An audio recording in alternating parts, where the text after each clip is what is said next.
अस्सलाम वालेकुम। I hope आप सब ठीक होगे और अपना ख्याल रख रहे होगे। आज की वीडियो में मैं आपसे complete skin care routine share करूंगी डिफरेंट प्रॉब्लम्स के रिलेटेड। ये skin care routine oily, dry skin और कॉम्बिनेशन स्किन वाले इजीली फॉलो कर सकते हैं, क्योंकि इसमें हर स्किन टाइप वालों के लिए मैंने प्रोडक्ट्स बताई हैं और उनको यूज़ करने का तरीका बताया है प्रॉपरली। इन समर्स में आपको ये रूटीन फॉलो करनी है। ये स्पेशली समर्स के लिए ही रूटीन है, ताकि आपको अच्छे रिजल्ट्स मिल सकें और आपकी जितनी भी प्रॉब्लम्स हैं उनको समर्स में किस तरीके से आपको टैकल करना है वो सब इस वीडियो में मैं आपसे शेयर करूंगी। इस वीडियो को जो है मैंने डिवाइड कर दिया है मॉर्निंग और night time skin care routine में। जितनी भी प्रोडक्ट्स मैं इसमें शेयर करूंगी वो सब आपको इजीली मिल जाएंगी। मॉर्निंग स्किन केयर रूटीन का सबसे पहला स्टेप होगा फेस वॉश, क्योंकि जो फेस वॉश होते हैं हमारे, उनका काम सिर्फ ये होता है कि वो हमारे फेस से अच्छे से डर्ट उतार सकें, जो ऑयल सारा रात भर आया है हमारे फेस से उसको अच्छे से क्लीन अप कर सकें। बट आजकल बहुत ज़्यादा एक्टिव इंग्रेडिएंट वाले फेस वॉश आ रहे हैं और हम वो ले लेते हैं ताकि हम अच्छे से अपने फेस को भी क्लीन करेंगे और डेड स्किन लेयर भी उतर जाएगी। बट उनको कंटिन्यूस यूज़ करने से क्या होता है कि आपकी स्किन जो है वो पतली होने लग जाती है। डेड स्किन लेयर जब नहीं होगी आपकी स्किन पे, फेस वॉश एक्सफोलिएट करेगा वो आपकी नॉर्मल स्किन की लेयर होगी, और जब वो कंटिन्यूस एक्सफोलिएट होती रहेगी तो इस तरीके से आपका बैरियर ख़राब होगा। ये मैं आपको इस तरीके से एक्सप्लेन करती हूँ कि हमारी जो स्किन है वो एक तरीके से हमारी वॉल की तरह काम करती है, और अगर वो वॉल पतली होती रहेगी तो जर्म्स इजीली अटैक कर सकेंगे हमारी स्किन पे। अगर वो वॉल जितनी मजबूत रहेगी उतना जर्म्स की एंट्री नहीं हो पाएगी और उतना हमें रेडनेस या पिंपल वगैरह बिला वजह नहीं निकलेंगे। इसलिए आप फेस वॉश जो है हमेशा सेलेक्ट करें जिसमें कोई एक्टिव ना हो, सिर्फ नॉर्मल फेस वॉश हो जो अच्छे से आपके फेस को क्लीन कर दे। एक्टिव वाले फेस वॉश ना लें। जो फेस वॉश मैं रिकमेंड करने वाली हूँ वो है कॉन नेचुरल के फेस वॉश। ये मैंने खुद परचेज़ किए हैं क्योंकि मुझे इनकी ये फेस वॉश बहुत पसंद है। एक मुझे न्यूट्रोजीना वालों के बहुत पसंद है, ये first of all Pakistani brand है। देन सेकंड, इनके फेस वॉश बहुत अच्छे हैं। अगर आपकी स्किन बहुत ज़्यादा ऑयली है देन मैं आपको रिकमेंड करूँगी इनका ये टी ट्री नीम फेस वॉश। ये अच्छे से आपकी फेस से ऑयल वगैरह को साफ़ कर देते हैं। इसमें जो टी ट्री ऑयल है वो आपकी ऑयल ग्लैंड्स पे वर्क करेगा और उनके ऑयल प्रोडक्शन को रोकेगा, बट बहुत हेल्दी वे में। आपकी स्किन बैरियर ख़राब नहीं होगा, आप अच्छे से अपनी स्किन को क्लीन कर लेंगे। के अंदर जो है सल्फेट भी नहीं है, सल्फेट फ्री है, इनके अंदर ज़्यादा फ्रेग्रेंस भी नहीं है, तो ये डिस्टर्ब बिल्कुल भी नहीं करते आपकी स्किन को। गर्मियों में जितने भी एक्सट्रीम ऑयली स्किन वाले लोग हैं वो ये यूज़ करें, ज़्यादा बेहतर होता है ऐसे फेस वॉश यूज़ करना। बट इनमें ये होता है क्योंकि हमने बहुत ज़्यादा सर्फेक्टेंट वाले बहुत स्ट्रॉन्ग फेस वॉश यूज़ किए होते हैं, तो ऐसे फेस वॉश पे जब हम कन्वर्ट होते हैं अचानक से तो शुरू में हमें ऐसे फील होता है कि हमारी स्किन अच्छे से साफ़ नहीं हुई है। उसकी वजह यह है कि इनके अंदर बहुत ज़्यादा मॉइस्चराइजिंग इंग्रेडिएंट ऐड किए हुए हैं। जब हम इन्हें अपनी स्किन पे लगाते हैं और जब फेस वॉश करते हैं तो ऐसा लगता है कि कहीं ना कहीं हमारे फेस पे लगा रह गया। वो फीलिंग इसलिए आ रही होती है क्योंकि हमारी स्किन मॉइस्चराइज हो रही होती है और हमने ये कभी एक्सपीरियंस नहीं किया होता। इसलिए इन फेस वॉश को आपको अडेप्ट करने में थोड़ा सा टाइम लगे। बहुत अच्छे फेस वॉश हैं। अगर आपकी कॉम्बिनेशन में थोड़ी ज़्यादा ऑयली स्किन है देन तब भी आप इसे यूज़ कर सकती हैं। बहुत अच्छा फेस वॉश है। मैंने अपनी प्रीवियस वीडियोस में इनकी इंग्रेडिएंट लिस्ट को डिटेल में डिस्कस किया है, तो वो आप जाके देख लीजिएगा अगर आपको इंग्रेडिएंट लिस्ट जाननी है। देख सकती हैं कि मैंने इसको फुल यूज़ कर लिया। ये जेल लाइक होता है। देन अगर आपकी कॉम्बिनेशन स्किन में ड्राई टाइप स्किन है देन आपने ये फेस वॉश यूज़ करना है। ये भी बहुत अच्छा फेस वॉश है। इसके अंदर भी कोई एक्टिव इंग्रेडिएंट नहीं है, सारे सूदिंग और कामिंग इंग्रेडिएंट है। सुबह आपने ऐसे फेस वॉश यूज़ करने हैं। मैं ये दो रिकमेंड कर रही हूँ। अगर इनके अलावा आपको कोई और पसंद है देन आप कोई और यूज़ कर लें, बट आपने वही फेस वॉश लेना है जिसमें कोई एक्टिव इंग्रेडिएंट ना हो। ये इस तरीके का जेल लाइक फेस वॉश है, बिल्कुल जेल कंसिस्टेंसी का है। सेम टी ट्री वाला भी ऐसी ही जेल कंसिस्टेंसी का है। देन सेकंड स्टेप जो आपका होगा वो होगी सनस्क्रीन। आपने डायरेक्टली सनस्क्रीन लगानी है, आपने कोई सीरम नहीं लगाना, कोई मॉइस्चराइजर नहीं लगाना है। ये मैं इसलिए बोल रही हूँ क्योंकि गर्मियों में आपके फेस पे बहुत ज़्यादा ऑयल आ रहा होता है और सुबह के टाइम पे आपको इतनी चीज़ों की ज़रूरत नहीं है कि आप ये सब लगाएं।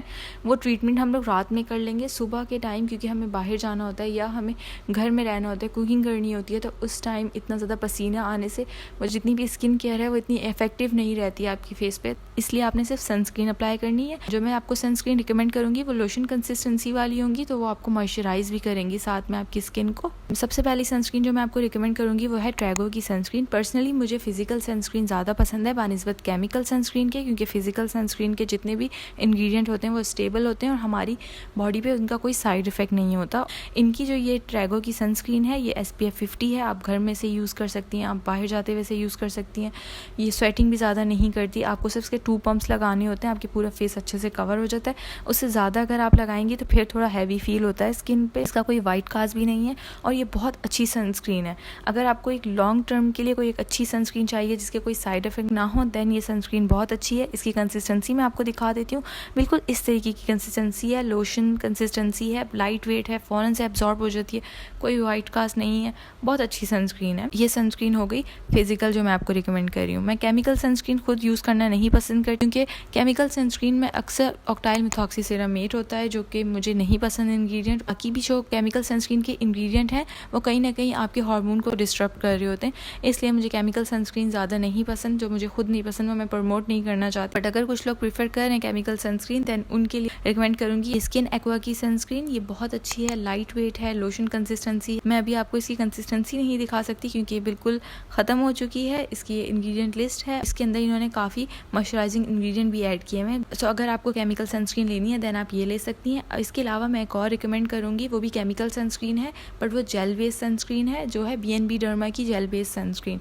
आप वो भी ले सकती हैं अगर आपको इंग्रेडिएंट लिस्ट से कोई फ़र्क नहीं पड़ता। उस पर मैं डिटेल वीडियो भी बनाई हुई है, अगर आपको और उसके बारे में जानना है देन आप वो वीडियो मेरी देख सकती हैं। ये हो गई आपकी मॉर्निंग स्किन केयर रूटीन यहाँ पे ख़त्म। अब हम देखेंगे night time skin care routine. आपने night time skin care routine भी इन्हीं फेस वॉश से स्टार्ट करनी है, जो आपको पसंद बिना एक्टिव इंग्रेडिएंट वाला फेस वॉश आपने लेना है। देन आपने सेकंड स्टेप फॉलो करना है, उसमें मैं आपको एक सीरम बता रही हूँ, वो सीरम आप यूज़ करेंगी क्लीन ब्यूटी का पेप्टाइड कॉम्प्लेक्स सीरम। ये सीरम मुझे इसलिए ज़्यादा पसंद है या मैं रिकमेंड करती हूँ क्योंकि इसके अंदर पेप्टाइड्स हैं। पेप्टाइड क्या करते हैं, वो आपकी स्किन को यूथफुल बनाते हैं और उनमें एंटी एजिंग प्रॉपर्टीज़ भी होती हैं। वो डायरेक्टली एंटी एजिंग नहीं होते, बट वो इनडायरेक्टली सपोर्ट कर रहे होते हैं एंटी एजिंग को। कैसे कि जो पेप्टाइड्स में ऐड किए गए हैं हमारी स्किन से पेनिट्रेट होते हैं एंड देन वो अमाइनो एसिड को अट्रैक्ट करते हैं, उनके साथ बॉन्ड बनाते हैं, और अमाइनो एसिड जो है वो बिल्डिंग ब्लॉक होता है प्रोटीन का, एंड देन प्रोटीन मिलके एक कोलाजन का मॉलिक्यूल बनाते हैं। और जितना आपकी स्किन में कोलाजन बिल्डअप होगा उतनी आपकी स्किन यूथफुल दिखेगी, उतनी आपको एंटी एजिंग बेनिफिट्स मिलेंगे। और इसके अंदर हाइलोनिक एसिड भी है और नाइसिनमाइड भी है। नाइसिनमाइड क्या करेगा, ग्लैंड्स होते हैं जो एक्स्ट्रा ऑयल प्रोड्यूस कर रहे होते हैं की प्रोडक्शन को कम करेगा। जब ऑयल प्रोडक्शन कम होगी तो आपकी जो पोर्स हैं, क्योंकि वो ऑयल प्रोडक्शन ज़्यादा हो रही होती है इसलिए उनकी अपीयरेंस बहुत ज़्यादा दिख रही होती है, तो वो अपीयरेंस भी कम होगी। हाइलोनिक एसिड है वो आपकी स्किन को मॉइस्चराइज करेगा। ये स्टेप आपने फॉलो कर लिया, आपकी स्किन मॉइस्चराइज हो जाएगी। अब आपने इसके बाद जो भी स्टेप फॉलो करने ना वो ट्रीटमेंट के होंगे। मॉइस्चराइजर वाला स्टेप है ना वो स्किप कर देना, क्योंकि गर्मियों में इतनी ज़्यादा स्किन पे आप लेयर अप नहीं कर सकती। जब आप बहुत ज़्यादा लेयर अप करेंगी फिर आपको ब्लैक हेड का इशू हो जाएगा। रात के टाइम पे एक सीरम जो है आपके लिए काफ़ी होता है, उसके बाद आपको एक और मॉइस्चराइज़र की लेयर लगाने की ज़रूरत नहीं है। अगर आपको फिर भी लगाना है देन मैं आपको रिकमेंड करूँगी न्यूट्रोजीना का मॉइस्चराइज़र, एंड देन उसके बाद अपनी ट्रीटमेंट पे चले जाएँ। जो मैं ट्रीटमेंट बता रही हूँ वो आपको अगर फेस पे रेडनेस है, मिलाजमा है, या आपके फेस पे पोस्ट एक्नी मार्क्स हैं, कभी कभी आपको थोड़ी बहुत एक्नी हो जाती है, उसके लिए आपने क्या यूज़ करना है, brightening moisturiser by organic travellers. ये बहुत अच्छा मॉइस्चराइज़र है, आपने ये अप्लाई कर लेना है अपने फेस पे, अपने अफेक्टेड एरियाज़ पे। आपको इतने अच्छे रिजल्ट्स मिलेंगे और ये आपकी स्किन पे ग्लो भी देने लग जाएगा। इसके अंदर अल्फा आर्बुटिन है, कोजिक एसिड है, सिंडेला एसिटिका है और विटामिन सी भी है। ये सब इंग्रेडिएंट मिलके आपकी स्किन को बहुत अच्छे से ट्रीट करेंगे अगर आपको इनमें से कोई इशू है। और इसकी कंसिस्टेंसी कुछ इस तरीके की है। ये आपको दिखने में बहुत ज़्यादा थिक लग रहा होगा, बट ऐसा बिल्कुल नहीं है। ये वाटर बेस्ड मॉइस्चराइज़र है, अच्छे से एब्जॉर्ब हो जाता है, बहुत लाइट वेट है, आपको ज़्यादा एफर्ट नहीं करनी पड़ती, फ़ौरन से आपकी स्किन इसे एब्जॉर्ब कर लेती है। आपने ये स्टेप तब फॉलो करना है अगर आपको उनमें से कोई इशू थे जो मैंने आपको मेंशन किए थे। अगर आपको उनमें से कोई इशू नहीं है देन आपने ये स्टेप फॉलो नहीं करना, ये प्रोडक्ट अपनी लिस्ट में ऐड नहीं करनी। अब हम सेकेंड इशू की बात करते हैं। आपने अपनी स्किन केयर यहीं तक नॉर्मल यही रखनी है, बट अपनी ट्रीटमेंट चेंज कर लेनी है। वो ये होगी कि अगर आपको ब्लैक हेड का इशू है, अगर आपको क्लोज कॉमिडोन्स का इशू है, अगर आप मेकअप लगाती हैं और आपको टेक्सचर का इशू है, और अगर आपको अमीलिया है, देन आपने यूज़ करनी है जैन फार्म की मिंडालिक एसिड क्रीम। ये बहुत अच्छी क्रीम है, आपने इसे अप्लाई करना है अपनी स्किन पे जहाँ जहाँ आपको प्रॉब्लम है, आपने सिर्फ वहाँ पे ना डॉट अप्लाई करना है, इसको पूरा का पूरा रब नहीं करना होता फेस पे।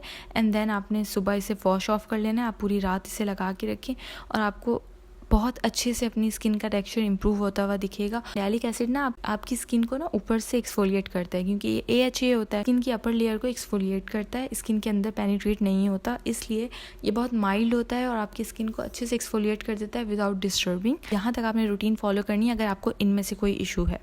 इफ़ आपको एक्नी का इशू है देन मैं आपको रिकमेंड करूँगी ये बेंजोल पेरोक्साइड। बट मैं आपको बता दूं कि इसके अंदर 4% बेंजोल पेरोक्साइड है जो कि आपको थोड़ी सी इचिंग कॉज करेगा अगर आप इसे अप्लाई करेंगी। बट आपने इसे ऐसे अप्लाई करना है कि जहाँ पे भी आपको एक्नी है वहाँ पे आपने सिर्फ इसका डॉट अप्लाई करना है एक्नी के ऊपर, पूरे फेस पे आपने इसे रब नहीं करना। एंड आप जो है इसे ऑल्टरनेटिव डेज पे ही अप्लाई करेंगी, ना रोज़ अप्लाई भी नहीं करना। अगर आपको लग रहा है आपकी स्किन बहुत ज़्यादा सेंसिटिव है, 4% से भी कम परसेंटेज वाली बेंजोल पेरोक्साइड की क्रीम लेनी है। पेस्ट्यूल एक्नी जो हो रही है आपको उसके लिए बहुत अच्छा होता है। पेस्ट्यूल एक्नी ज़्यादातर बैक्टीरिया की वजह से होती है। एक्नी के अराउंड बैक्टीरिया को किल कर देता है और हमारी एक्नी को ड्राई आउट कर देता है। इस तरीके से आपको एक्नी बहुत अच्छे से रिड्यूस फील होगी। जब आप एक्नी का ट्रीटमेंट कर लेंगी देन उसके बाद आप किसी और ट्रीटमेंट पे जाइएगा। मैंने ये ट्रीटमेंट आप लोगों को इसलिए रिकमेंड की है क्योंकि ये ज़्यादा देर तक हमारे फेस पे लगी रहती हैं, ज़्यादा अच्छे से वर्क कर रही होती हैं, जबकि फेस वॉश जो होते हैं जिसमें एक्टिव इंग्रेडिएंट होते हैं वो थोड़ी देर के हमारे फेस पे लगे होते हैं, फिर हम उनसे वॉश ऑफ कर लेते हैं। सो वो इतने इफेक्टिवली काम नहीं करते, अच्छे से हमारी एक्नी को ड्राई नहीं कर रहे होते, जबकि वो सिर्फ स्किन बैरियर ख़राब कर रहे होते हैं। इसलिए आपने ये रूटीन फॉलो करनी है। बट अगर आपने इन्फ्लुएंस हो के कोई भी एक्टिव इंग्रेडिएंट वाला फेस वॉश ले लिया है देन मैं आपको रूटीन बताती हूँ कि आपने क्या फॉलो करनी है। आपने यही रूटीन फॉलो करनी है कि आपने नॉर्मल एक फेस वॉश लेना है, नॉर्मल एक सीरम लेना है जिसके अंदर कोई एक्टिव इंग्रेडिएंट ना हो, जो सिर्फ मॉइस्चराइज करे आपके फेस को, आपने वो अप्लाई करना है। और वीक में सिर्फ 2 बार जो है या 3 बार अगर आपकी स्किन टॉलरेट कर रही है, अपनी स्किन को ऑब्जर्व किया करें जब भी आप कोई चीज़ अप्लाई करते हैं। देन आपने क्या करना है, वो अपना एक्टिव इंग्रेडिएंट वाला फेस वॉश रात में यूज़ करना है। जब आप वो फेस वॉश यूज़ कर लेंगी, मैं यहाँ पे आपको एक्मिस फेस वॉश दिखा रही हूँ, मैं कभी कभी इससे एक्सफोलिएट कर देती हूँ अपनी स्किन। इसके अंदर जो है मिंडालिक एसिड है, इसके अंदर नाइसिनमाइड है और विच हेज़ल है। ऐसा एक्टिव इंग्रेडिएंट फेस वॉश है जो आपके नोज़ के अराउंड आपको इरिटेशन कॉज नहीं करता। अगर आपने यूज़ किया हो तो आपको पता होगा कि एक्टिव इंग्रेडिएंट वाले फेस वॉश यूज़ करने से काफ़ी इरिटेशन हो जाती है। बट इसे आपने लगातार यूज़ नहीं करना, normal skin care routine follow करनी है। रोज़ आपने मॉइस्चराइज करना है, सीरम अप्लाई करना है, दैट्स इट है। और वीक में सिर्फ 2 बार जो है या 3 बार आपने यूज़ करना है, क्योंकि हम ऐसी इन्वायरमेंट में रहते हैं जहाँ सन एक्सपोजर बहुत ज़्यादा है, धूप बहुत ज़्यादा निकलती है, टेम्परेचर बहुत हाई है। सो ये सारे फैक्टर को हमने ध्यान में रख के अपनी स्किन के रूटीन को फॉलो करना होता है। चाहे प्रोडक्ट के ऊपर लिखा हो कि आप उसे डेली यूज़ करें, सुबह शाम यूज़ करें, बट आपने अपनी स्किन को देखना है कि वो कैसे रिएक्ट कर रही है, क्योंकि हम सब वेरी करते हैं, हम सबकी स्किन डिफरेंट होती है, हमारे कंसर्न डिफरेंट होते हैं। आई होप आपको ये वीडियो अच्छी लगी हो, मैंने हर चीज़ अच्छे से क्लियर की हो। अगर मुझसे कोई भी चीज़ मिस हो गई है, मैंने ठीक से एक्सप्लेन नहीं की, तो आप मुझे कॉमेंट सेक्शन में ज़रूर पूछ लीजिएगा। Thank you so much for watching. अल्लाह हाफ़िज़।